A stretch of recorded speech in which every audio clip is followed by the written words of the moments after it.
بسم اللہ الرحمن الرحیم۔ السلام علیکم ورحمۃ اللہ وبرکاتہ۔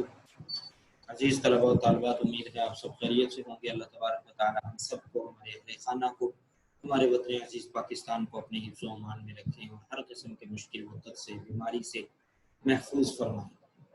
آج مورخہ 15 جون روز سوموار ہم لوگ سورۃ الاحزاب کا سبق نمبر 2 پڑھیں گے۔ اس سے پہلے ہم سبق نمبر 1 اور اس کی ایکسرسائز مکمل کر چکے ہیں۔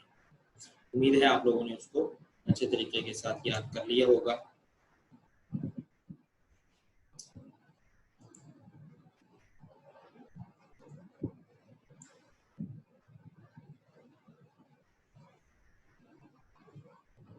سورۃ الاحزاب کا جو سبق نمبر 2 ہے جی، یہ شروع ہو رہا ہے آیت نمبر 9 سے۔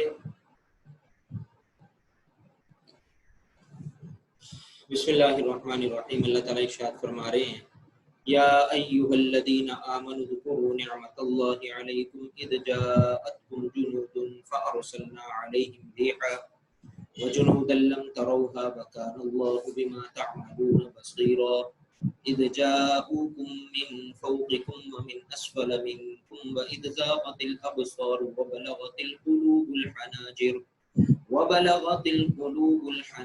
وتظنون بالله الظنونا هنالك ابتلي المؤمنون وزلزلوا زلزالا شديدا وإذ يقول المنافقون والذين في قلوبهم مرض ما وعدنا الله ورسوله إلا غرورا وإذ قالت طائفة منهم يا أهل يثرب لا مقام لكم فارجعوا ويستأذن فريق منهم النبي يقولون إن بيوتنا عورة وما هي بعورة إن يريدون إلا فرارا ولو دخلت عليهم من أقطارها ثم سئلوا الفتنة لآتوها وما تلبثوا بها إلا يسيرا۔ اللہ تعالیٰ ارشاد فرماتے ہیں، یا ایھا الذین آمنوا، اے ایمان والو، اذکروا، یاد کرو، نعمت اللہ، اللہ کی اس مہربانی کو جو اس نے علیکم، تم پر اس وقت کی، اذ جب جاءتکم، حملہ کرنے کو آئیں، جنود فوجیں، فارسلنا، تو ہم نے بھیجی، علیہم ان پر، ریحا ہوا، وجنود، اور ایسے لشکر نازل کیے، لم تروها، جن کو تم نہیں دیکھ سکتے تھے، وکان اللہ بما تعملون بصیرا، اور کان ہے اللہ تعالیٰ، بما جو تعملون، تم کام کرتے ہو، بصیرا، ان کو دیکھ رہا ہے۔ یہ تو تھا لفظی ترجمہ۔ اس آیت کا معنی یہ ہے، میں نے جب سورۃ الاحزاب کا تعارف کروایا تھا، آپ کو بڑی ڈیٹیل کے ساتھ بتایا تھا کہ جب دونوں فوجیں آمنے سامنے ہوئیں غزوہ احزاب کے موقع پہ، تو کئی دن تک دشمن جو ہے وہ محاصرہ کر کے کھڑا رہا، لیکن مدینہ میں اس خندق کی وجہ سے داخل نہیں ہو سکا۔ کچھ لوگوں نے کوششیں کی لیکن وہ اس میں کامیاب نہیں ہوئے۔ بالآخر اللہ تعالیٰ نے مسلمانوں کی مدد فرمائی اور مہربانی فرمائی، اپنا احسان فرمایا، کرم فرمایا کہ اللہ تعالیٰ نے ایک تیز آندھی اور ہوا کا طوفان جو ہے وہ بھیجا، جس سے دشمن کے خیمے تک اکھڑ گئے، ان کے جانور ادھر ادھر خوف زدہ ہو کے بھاگنے لگے۔ اتنی تیز ہوا تھی کہ اس میں ان کا ساز و سامان، برتن تک اڑ رہے تھے۔ تو اس سے دشمن کی ہوا اکھڑ گئی اور وہ ثابت قدم نہ رہ سکا اور میدان چھوڑ کے بھاگ گیا۔ یہ صرف آندھی اور طوفان نہیں تھا، بلکہ اس کے اندر اللہ تعالیٰ نے فرشتوں کا لشکر بھی نازل فرمایا تھا۔ اس فرشتوں کے لشکر نے کفار کو مارنا شروع کیا، جس کی وجہ سے وہ میدان چھوڑنے پر مجبور ہو گئے۔ تو یہ اللہ تعالیٰ کی وہ مہربانی تھی جس سے اللہ تعالیٰ نے مسلمانوں کو فتح عطا فرمائی۔ اس مہربانی کا یہاں پہ اللہ نے تذکرہ کیا ہے، فرمایا کہ اے مومنو اللہ کی اس مہربانی کو یاد کرو جو اس نے تم پر اس وقت کی جب فوجیں تم پر حملہ کرنے کو آئیں تو اللہ نے ان پر ہوا بھیجی اور ایسے لشکر نازل کیے جن کو تم نہیں دیکھ سکتے تھے، مراد اس سے فرشتوں کے لشکر ہیں۔ اللہ فرما رہے ہیں جو کام تم کرتے ہو خدا ان کو دیکھ رہا ہے۔ اذ جاؤکم من فوقکم ومن اسفل منکم، اذ جب جاؤکم وہ آئے من فوقکم تمہارے اوپر سے، ومن اسفل اور نیچے کی طرف سے، وَإِذْ اور جب زاغت پھر گئی، الابصار آنکھیں، وَبَلَغَتِ الْقُلُوبُ الْحَنَاجِرَ وَبَلَغَ اور پہنچ گئے، القلوب دل، الحناجر گلوں تک، وَتَظُنُّونَ اور تم گمان کرنے لگے، باللہ اللہ کی نسبت، الظنون طرح طرح کے گمان۔ یہ غزوہ احزاب کا جو موقع تھا اس میں مسلمانوں کی سخت ترین آزمائش ہوئی۔ اللہ تعالیٰ نے مسلمانوں کو آزمایا، جیسا کہ میں نے بھی عرض کیا کہ کئی دن تک یہ محاصرہ جو ہے وہ جاری رہا۔ خندق کی وجہ سے دشمن اندر تو داخل نہیں ہو سکا، لیکن بہرحال اس کے ہر وقت داخل ہونے کا خطرہ تھا۔ مسلمان دن رات پہرا دے رہے تھے اس خندق کا، اور ایک دوسرے پر تیر بازی ہو رہی تھی، نیزہ بازی ہو رہی تھی، لیکن جو ہے وہ جنگ کسی بھی منطقی انجام تک نہیں پہنچ رہی تھی۔ یہ تقریباً 23-24 دن ایسے ہی حالات چلتے رہے۔ تو اس موقع پہ یہ مسلمانوں کی آزمائش تھی، اور اس آزمائش کا اللہ تعالیٰ نے اس آیت کریمہ میں ذکر فرمایا کہ جب وہ تمہارے اوپر نیچے کی طرف سے تم پر چڑھ آئے، مطلب باہر سے مشرکین کے اس لشکر کا خوف اور مدینہ منورہ سے یہودیوں کی بغاوت، تو مسلمان درمیان میں پھنس گئے۔ باہر سے دشمن حملہ آور ہے، اندر سے یہودی بغاوت کر کے میثاق مدینہ کی مخالفت کر کے مسلمانوں کے مخالف اٹھ کھڑے ہوئے، تو مسلمان درمیان میں پھنس گئے۔ تو اللہ تعالیٰ ارشاد فرما رہے ہیں کہ اس وقت وَإِذْ زَاغَتِ الْأَبْصَارُ مسلمانوں کی آنکھیں پھر گئیں۔ جیسے حیرت کے مارے ہم اپنی زبان میں محاورتاً بولتے ہیں کہ فلاں کی آنکھیں پھٹی رہ گئی، تو وہ آنکھیں پھٹتی تھوڑی ہیں۔ اسی طرح سے جب سخت خوف ہو یا بہت زیادہ کسی کو صدمہ پہنچے تو ایسے لگتا ہے کہ گلے میں کوئی چیز اٹک گئی ہے، وہ انسان کے لیے سانس لینا بھی مشکل ہو رہا ہوتا ہے، تو اس کو عربی زبان میں محاورتاً بولتے ہیں بلغت القلوب الحناجر، دل جو ہے وہ ہمارے دہشت کے گلوں تک پہنچ گئے۔ تو اللہ تعالیٰ نے مسلمانوں کی اس حالت کو محاورتاً 2 جملے میں بیان فرمایا۔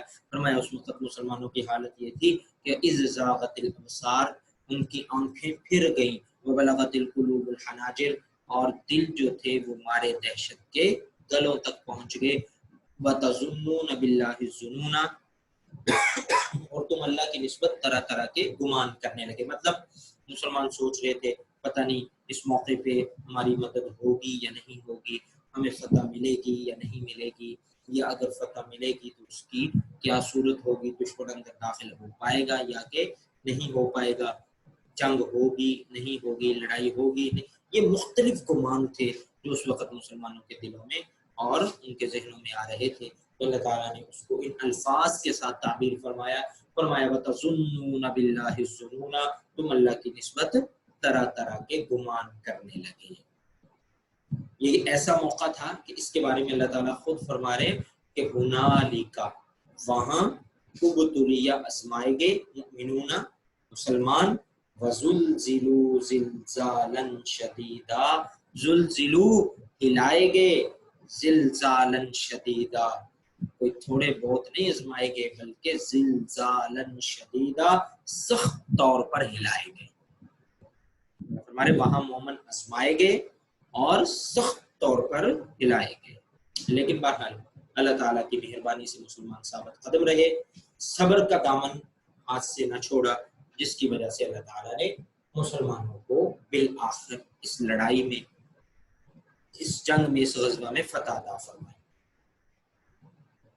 یہ تو مسلمانوں کی حالت تھی کہ دہشت تھی، خوف تھا، لیکن ثابت قدم رہے مسلمان، صبر کا دامن ہاتھ سے نہ چھوڑا، جناب رسول پاک صلی اللہ علیہ وآلہ وسلم کے در اقدس کو نہیں چھوڑا۔ دوسری طرف جو منافقین تھے تو اللہ فرما رہے ہیں ان کی حالت کیا تھی، وہ تو آزمائش میں پورا نہیں اتر سکتے، وہ تو تھوڑی سی مشکل آئے، تھوڑی سی مصیبت آئے، تھوڑی سی سختی آئے، وہ تو ساتھ چھوڑ دیتے ہیں۔ تو منافقین کی حالت کیا تھی؟ اللہ فرما رہے ہیں اذ اس وقت یقولو کہنے لگے المنافقون منافق والذین فی قلوبہم مرض اور وہ لوگ جن کے دلوں میں مرض تھا کہ ما وعدنا اللہ ورسولہ اللہ اور اس کے رسول نے جو ہم سے وعدہ کیا تھا الا غرورا وہ تو صرف دھوکا تھا۔ اعوذ باللہ نقل کفر کفر نہ باشد۔ وہ اللہ تعالیٰ کی نسبت یہ باتیں کرنے لگے کہ اللہ تعالیٰ جو کہتے تھے ہم مسلمانوں کے ساتھ ہیں، جیسا کہ سورہ انفال میں ہم نے پڑھا کہ اللہ تعالیٰ نے مسلمانوں کے ساتھ ہونے کا اور اپنی رضا کا واضح طور پہ مسلمانوں کے لیے اعلان فرمایا۔ تو کافر کہنے لگے، منافق جو تھے جو ظاہراً اسلام کا لبادہ اوڑھ کے مسلمانوں کی صفوں میں شامل تھے، تو کہنے لگے نعوذ باللہ کہ اللہ تعالیٰ کا وعدہ اور اللہ کے رسول کا وعدہ دھوکا تھا، ہمارے ساتھ دھوکا ہو گیا، ہمارے ساتھ فراڈ ہو گیا، ہم مر گئے، ہمیں یہاں پھنسا دیا، اب ہمارا کیا بنے گا۔ اور انہی منافقین کے بارے میں اللہ فرماتے ہیں وَإِذْ قَالَتْ طَائِفَةٌ مِّنْهُمْ اذ اس وقت قالت کہنے لگی الطائفۃ ان میں سے ایک جماعت، یا اہل یثرب، یثرب یہ مدینہ منورہ کا پرانا نام ہے، اے اہل یثرب یعنی اے مدینہ کے رہنے والوں، لا مقام لکم تمہارے لیے یہاں ٹھہرنے کا مقام نہیں، یہاں ٹھہرنے کا کوئی فائدہ نہیں، یہاں رکنے کا کوئی فائدہ نہیں، واپس اپنے گھروں کو لوٹ چلو بھائی۔ کیوں؟ کہنے لگے یہاں مرنے کے لیے بیٹھے ہوئے ہیں، موت کا انتظار کر رہے ہیں، لا مقام لکم تمہارے لیے یہاں ٹھہرنے کا مقام نہیں، فرجعوا لوٹ چلو۔ اللہ فرماتے ہیں یستأذن اور اجازت مانگنے لگا فریق منہم ان میں سے ایک گروہ النبی پیغمبر صلی اللہ علیہ وسلم سے، یقولون اور کہنے لگا ان بیوتنا عورہ، منافق جو تھے یہ اس موقع پہ طرح طرح کے بہانے بنا کے میدان سے لوٹنے لگے۔ ان کا ایک بہانہ اللہ نے یہاں پہ ذکر فرمایا کہ وہ کہنے لگے ان بیوتنا بے شک ہمارے گھر عورۃ کھلے پڑے ہیں، یعنی ہمارے گھر غیر محفوظ ہیں، وہاں کوئی نہیں، ہمارے بچے ہیں، وہ اکیلے ہیں، ہماری یہ مجبوری ہے، ہماری وہ مجبوری ہے۔ اللہ فرماتے وما ہی بعورہ مجبوری شجبوری کوئی نہیں تھی، ما ہی بعورہ ان کے گھر کھلے نہیں تھے، ان یریدون وہ تو صرف چاہتے تھے الا فرارا بھاگنا، وہ تو بھاگنا چاہتے تھے۔ ولو دخلت علیہم من اقطارها ان منافقین کے بارے میں اللہ تعالیٰ فرما رہے ہیں کہ ایسا نہیں ہے کہ یہ لوگ لڑ نہیں سکتے تھے یا ان میں طاقت نہیں تھی یا کمزور تھے۔ اللہ فرما رہے اگر کبھی خانہ جنگی ہو، اپنی ذاتیات کی لڑائی ہو اور اسی طرح سے دنیاوی مفاد کی لڑائی ہو، جائیداد کی لڑائی ہو، تو پھر یہ سب سے آگے ہوتے ہیں۔ جیسے مثال کے طور پہ ولو دخلت اگر داخل ہوں علیہم ان پر من اقطارہا اطراف مدینہ سے فوجیں، یعنی کوئی لشکر ان کا اپنا دشمن ان پہ حملہ کرتے، ثم پھر سئلوا الفتنہ انہیں لڑائی کے لیے کہا جائے، خانہ جنگی کے لیے کہا جائے، تو لآتوہا فوراً آنے لگیں گے، فوراً کرنے لگیں گے، وما تلبثوا اور پھر توقف نہیں کریں گے، رکے نہیں گے، الا یسیرا مگر کم، یعنی تیاری وغیرہ میں جتنی کی دیر لگتی ہے اتنی کی دیر فوراً لڑنے کے لیے نکل کھڑے ہوں گے۔ تو یہاں پہ بزدلی کیوں دکھا رہے ہیں، یہاں پہ بہانے کیوں بنا رہے ہیں؟ فرمایا یہاں پہ لڑائی ہے اللہ اور اس کے رسول کی خاطر، اور اللہ اور اس کے رسول کی خاطر لڑنا، جیسا کہ آگے آئے گا انشاءاللہ، یہ ان سے جو ہے وہ ممکن نہیں تھا کہ یہ ایسا کرتے، کیونکہ یہ حقیقت میں مسلمان تھے ہی نہیں، یہ تو تھے ہی جھوٹے مکار، اسلام کا لبادہ اوڑا ہوا تھا تاکہ جو فائدے مسلمانوں کو حاصل ہوں وہ ہمیں بھی حاصل ہوتے رہیں، اور اسی طرح سے ہم مسلمانوں سے بچے رہیں، اور اسی طرح سے مسلمانوں کی اندر کی خبریں ہمیں جو ہیں وہ حاصل ہوتی رہیں۔ تو اللہ تعالیٰ ارشاد فرما رہے ہیں کہ وَلَوْ دُخِلَتْ عَلَيْهِمْ مِنْ أَقْطَارِهَا اگر فوجیں کبھی اطراف مدینہ سے داخل ہوں اور ان کی ذاتی دشمن ہوں تو پھر ان کو لڑنے کے لیے کہا جائے تو لڑنے کے لیے فوراً کیا ہو جائیں گے، تیار ہو جائیں گے۔ اللہ فرماتے وَلَقَدْ كَانَ عَهْدُ اللَّهِ حالانکہ یہ اس سے پہلے اللہ سے وعدہ کر چکے تھے من قبل، اس سے پہلے کیا وعدہ کر چکے تھے؟ لا یولون الادبار، کہ وہ میدان جنگ سے پیٹھ نہیں پھیریں گے. سورہ انفال میں پڑھا نہیں آپ لوگوں نے؟ سورہ انفال میں یہی اللہ نے کہا تھا نا، یا ایھا الذین آمنوا اذا لقیتم الذین کفروا زحفا فلا تولوهم الادبار، کہ جب تمہارا کفار کی کسی جماعت سے مقابلہ ہو تو وہاں سے پیٹھ نہ پھیرنا. تو یہ بھی تو ساتھ ہی تھے وعدہ کرنے والے کہ ٹھیک ہے اللہ اور اس کے رسول کی جو ہے ہم بات مانیں گے اور ایسا نہیں کریں گے. اللہ فرماتے ہیں وَكَانَ عَهْدُ اللَّهِ مَسْئُولًا، اس موقع پہ یہ لوگ اللہ کے ساتھ کیے ہوئے وعدے کی وعدہ خلافی کر رہے ہیں. تو اللہ فرماتے ہیں یاد رکھو وَكَانَ عَهْدُ اللَّهِ مَسْئُولًا، جو وعدہ کیا جاتا ہے، جو اقرار کیا جاتا ہے، مسئولہ، قیامت کے دن اس کے بارے میں ضرور پوچھو گے. باقی یہ لوگ یہاں سے بھاگنا چاہ رہے ہیں، طرح طرح کے بہانے بنا رہے ہیں. تو اللہ فرما رہے ہیں یہ کیوں بھاگنا چاہ رہے ہیں؟ یہ مرنے سے بھاگ رہے ہیں یا مارنے سے بھاگ رہے ہیں؟ تو اللہ فرما رہے ہیں ان کا یہ بھاگنا ان کو فائدہ نہیں دے گا، کیونکہ اگر موت کے خوف سے یہاں سے بھاگ رہے ہیں تو کیا موت گھروں میں نہیں آئے گی؟ کیا دنیا میں صرف وہی لوگ مرتے ہیں جو جنگ میں مرتے ہیں؟ تو یہ بزدلی ہے. فرمایا موت تو آنی ہے، گھر پہ بھی آ سکتی ہے، بستر پہ بھی آ سکتی ہے، جہاں مرضی جا کے مضبوط قلعوں میں بھی چھپ جاؤ موت تو وہاں بھی آ پکڑے گی. تو پھر یہاں سے بھاگنے کا، اگر یہاں پہ مرنا مقدر لکھ دیا گیا ہے تو پھر یہاں سے بھاگنے کا کیا فائدہ؟ تو اللہ فرما رہے ان کا یہ بھاگنا ان کو فائدہ نہیں دے سکتا. اگر اللہ تعالیٰ کسی کے ساتھ برائی کا ارادہ کرے تو کون ہے جو انسان کو اللہ سے بچا سکتا ہے؟ اور اگر اللہ کسی کے ساتھ خیر اور بھلائی کا ارادہ کرے تو پھر کون ہے جو اس بھلائی کو اور اس خیر کو دور کر سکتا ہے؟ کسی میں اتنی طاقت ہی نہیں ہے. تو فرمایا قل، کہہ دو، لن ینفعکم، ہرگز تمہیں فائدہ نہیں دے گا، الفرار، تمہارا بھاگنا، ان فررتم، اگر تم بھاگنا چاہتے ہو، من الموت، موت کے خوف سے یعنی مرنے کے خوف سے، اب القتل، او یا القتل، مارنے کے ڈر سے. تو اللہ فرما رہے وَإِذَا لَا تُمَتَّعُونَ، اور اس وقت تم فائدہ نہیں اٹھاؤ گے، الا قلیلا، مگر کم. یہاں سے بھاگ جاؤ گے، کتنے کے دن جی لو گے؟ 1 دن، 2 دن، 10 دن، سال، 2 سال، 10 سال، 20 سال، آخر ایک دن مرنا ہے کہ نہیں؟ موت تو آئے گی. قل، کہہ دو، من، جو، ذَلَّذِي يَعْصِمُكُمْ، تمہیں کون بچا سکتا ہے، من اللہ، اللہ سے، ان ارادہ، اگر وہ ارادہ کرے، بکم، تمہارے ساتھ، سوءً، برائی کا، او یا ارادہ بکم رحمہ، تمہارے ساتھ مہربانی کرنا چاہے تو کون اس مہربانی کو دور کر سکتا ہے، ہٹا سکتا ہے؟ ولا یجدون لهم من دون اللہ، لا یجدون، یہ لوگ نہیں پائیں گے، من دون اللہ، اللہ کے سوا، کوئی ولی، دوست، ولا نصیرا، اور نہ مددگار. ہر مشکل میں مددگار کون؟ اللہ.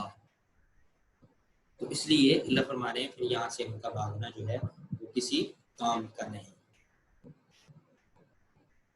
بس یہاں تک آج ہم سبق پڑھیں گے، آیت نمبر 17 تک.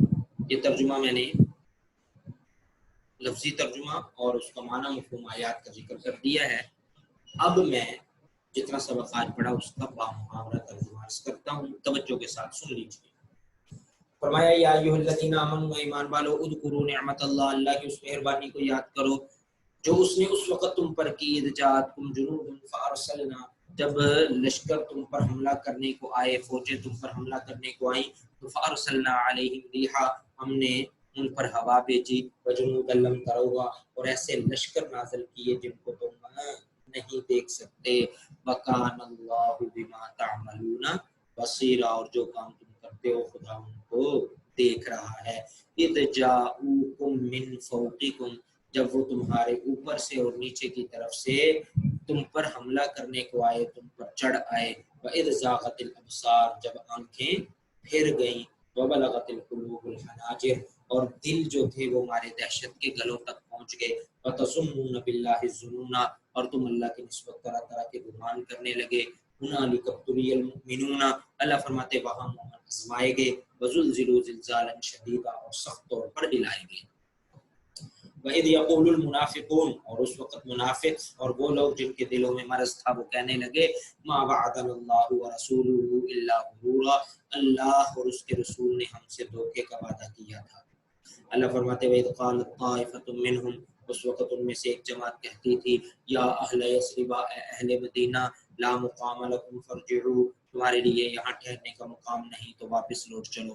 وَيَسْتَأْذِنُ فَرِيقٌ مِّنْهُمُ النَّبِيَّ، اور ان میں سے ایک گروہ جناب رسول پاک صلی اللہ علیہ وسلم سے اجازت مانگنے لگا اور کہنے لگا ان بیوتنا عورا، ہمارے گھر کھلے پڑے ہیں. اللہ فرماتے وما ہی بعورا، حالانکہ وہ کھلے ہوئے نہیں تھے. وَإِن يُرِيدُونَ إِلَّا فِرَارًا، وہ تو صرف بھاگنا چاہتے تھے.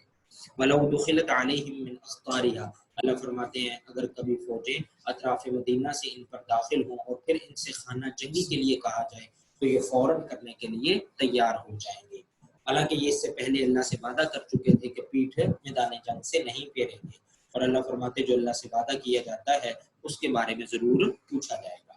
قُل لَن يَنفَعَكُمُ الْفِرَارُ، ان لوگوں سے کہہ دیجئے کہ تمہارا یہ بھاگنا تمہیں فائدہ نہیں دے گا اگر تم مرنے سے یا مارنے سے بھاگ رہے ہو. فَإِذًا لَّا تُمَتَّعُونَ إِلَّا قَلِيلًا، اور اس وقت تم بہت ہی کم فائدہ اٹھاؤ گے. قُل کہہ دو مَن ذَا الَّذِي يَعْصِمُكُم مِّنَ اللَّهِ، اگر اللہ تعالیٰ تمہارے ساتھ برائی کا ارادہ کرے تو کون تمہیں اس سے بچا سکتا ہے، اور یا اللہ تعالیٰ اگر تمہارے ساتھ مہربانی کرنا چاہے تو کون ہے جو اس مہربانی کو تم سے دور کر سکتا ہے، ہٹا سکتا ہے. وَلَا يَجِدُونَ لَهُم مِّن دُونِ اللَّهِ وَلِيًّا وَلَا نَصِيرًا، اور یہ لوگ اللہ کے سوا کسی کو اپنا دوست اور مددگار نہیں پائیں گے. بقیہ انشاءاللہ کل پڑھیں گے. اللہ تعالیٰ ہمیں قرآن پاک کی صحیح سمجھ اور عمل کی توفیق عطا فرمائے. وَمَا عَلَيْنَا إِلَّا الْبَلَاغُ الْمُبِينُ. وعلیکم السلام ورحمۃ اللہ وبرکاتہ.